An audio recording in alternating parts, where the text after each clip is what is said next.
It's the largest gathering of world leaders in Russia in decades.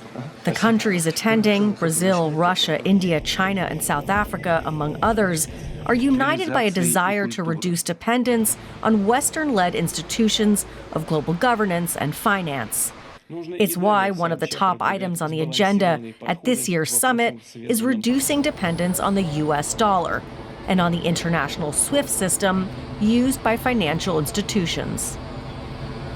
Countries need the dollar, they will use the dollar, but would they like to find some other kind of bypass around the dollar if they need it? I think that's one of the drivers of why countries are certainly exploring alternatives, especially in the last few years.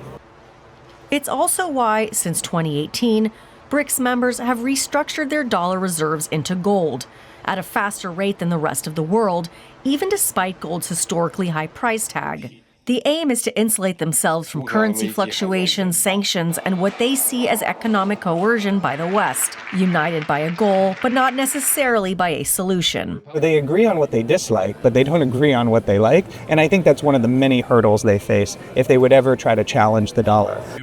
Last year, Brazilian President Lula da Silva proposed creating a new trading currency for BRICS members. But experts believe this would be difficult and that some members, like India, have a continued interest in trading with the dollar. Still, this year's summit signals a desire to move away from Western hegemony. Last year, BRICS added Iran, Saudi Arabia, Egypt, and the UAE to its ranks. Thailand and Malaysia have expressed interest in joining. Turkey has formally requested to join. The growing bloc now represents 25% of global GDP.